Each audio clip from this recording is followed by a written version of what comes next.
In this video, we'll discuss converting large numbers. Now, when we think about large numbers, we have to think about what's in the world around us. And many times the numbers we deal with are extremely large, quadrillions, trillions, billions, millions.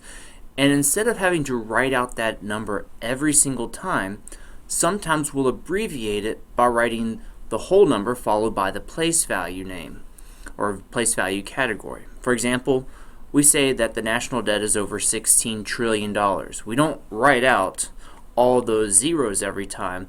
We shorten it to the whole number and then the place value. For example, also NFL profits were over $9.5 billion a year. And that would, if we wrote it out, would be 9 billion and 500 million. But we don't want to have to say that and write out all that all the time. So we abbreviate it to make life a little bit easier to explain numbers.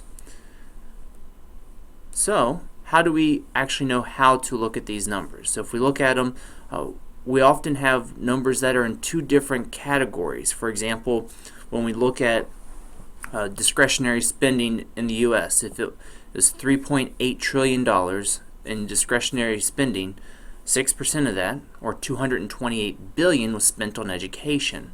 So you're dealing with both trillions and billions there, and that can get confusing. So sometimes it's good to have them in the same category. So how do we convert between the different place values?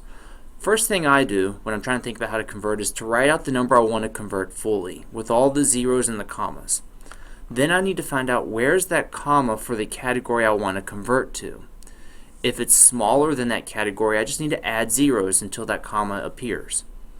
What I want to do then is I'm going to place a decimal point on the comma because that's where the now place value for my abbreviated name will be. And I can remove the extraneous zeros that show up to the right of the decimal.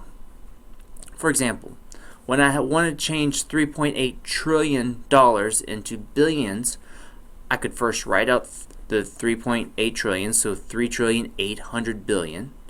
I'd want to find out where is that place value for billions. So I've got hundreds, thousands, millions, billions, and I want to put a decimal point there.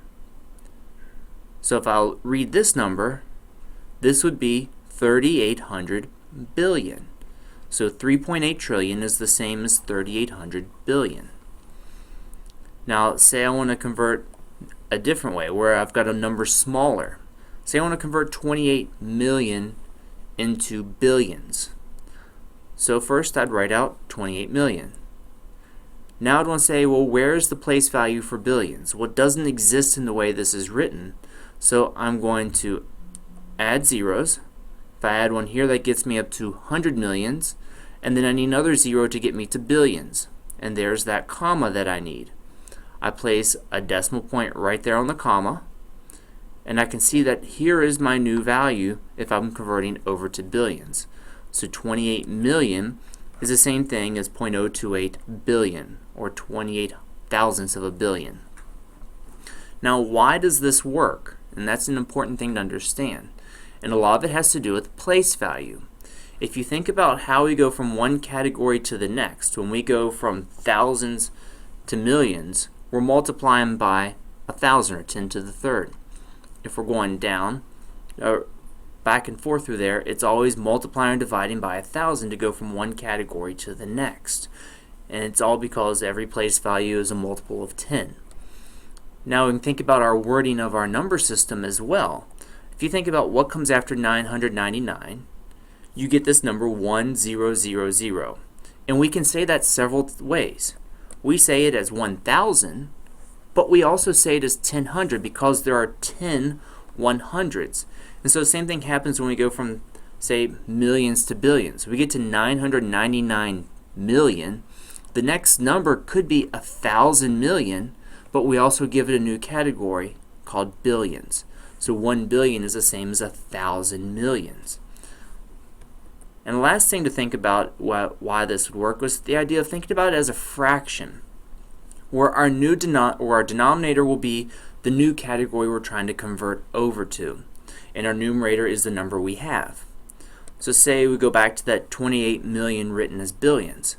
if I write 28 million in my numerator, a billion in my denominator, and then simplify, I can start knocking out my zeros, and I see that I'm left with 28 over 1,000, or 28 thousandths. And if you remember what we just had, that was the same thing as 0.028 billion.